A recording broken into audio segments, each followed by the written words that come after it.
Implementation क्या होता है, ये एस्पिरेशनल डिस्ट्रिक्ट एक बहुत बड़ा शानदार उदाहरण है।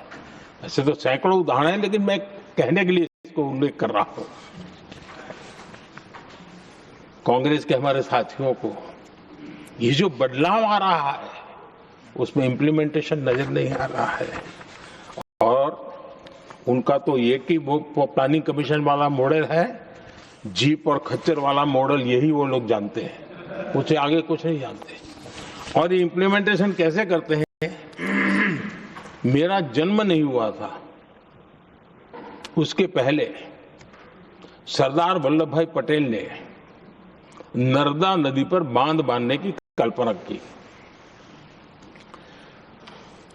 विषय तो पक्का हो गया, सरदार साहब नहीं रहे, खैर नेहरू जी ने शिलान्यास किया।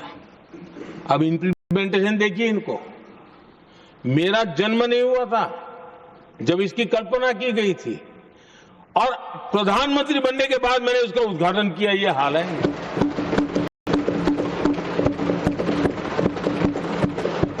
और उनका इम्प्लीमेंटेशन देखिए, मुझे मुख्यमंत्री रहते हुए 3 दिन अनशन पर बैठना पड़ा था नर्मदा सरदार सरोवर डैम के लिए, मेरे राज्य के किसानों के लिए। मैंने अपने आप को दांव पर लगा दिया था, तब जाकर के भारत सरकार को झुकना पड़ा, और तब जाकर के सरदार सरोवर डैम के कंस्ट्रक्शन को गति मिली, और यहां मैं पहुंचा तब मुझे उसका उद्घाटन करने का सौभाग्य मिला। और आज कच्छ तक हावड़ा बीएसएफ के लोग जहां बैठते हैं वहां तक नर्मदा का शुद्ध पानी पीने के लिए पहुंच रहा है। इम्प्लीमेंटेशन क्या होता है, और यहां पर इम्प्लीमेंट किसी ने शब्द पकड़ा दिया, हर एक के मुंह से वही निकल रहा था। हमने कांग्रेस की कार्यशैली को बदलने के लिए, जब मैंने देखा कई ऐसे काम थे अटके पड़े हुए, कोई पूछने वाला नहीं थे फाइलों में, और पॉलिटिकल फायदे के लिए अनाउंसमेंट कर दिए, दिए जला दिए, पत्थर लगा दिए, करना कुछ नहीं। आखिरकार मैंने एक टेक्नोलॉजी वाला प्लेटफॉर्म बनाया यहां आकर के, प्रगति के नाम से।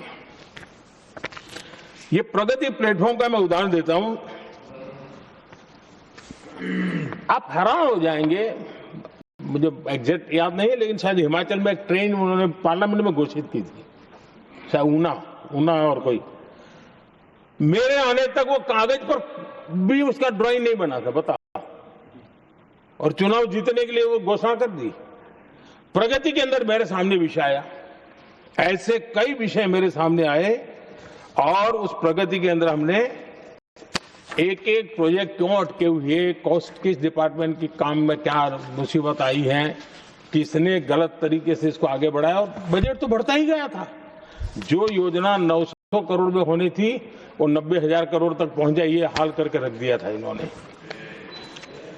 हमने एक टेक्नोलॉजी प्लेटफॉर्म बनाया, हर महीने बैठा, अभी मैंने 50वां एपिसोड पूरा किया उस मीटिंग का, और लगातार उस काम करते करते और संबंधित राज्यों को भी बिठाया, उनकी कठिनाइयों को भी समझा, उसके इम्प्लीमेंटेशन में कौन मिनिस्ट्री का पूरा परेशानी हो रही है, किस स्टेट की परेशानी हो रही है, किस कानून की परेशानी हो रही है, हर एक की बारीकी से देखा। और आज मैं गर्व से कह सकता हूं कि इस प्रगति के इम्प्लीमेंटेशन को बारीकी से प्रधानमंत्री के स्तर पर देखे जाने के कारण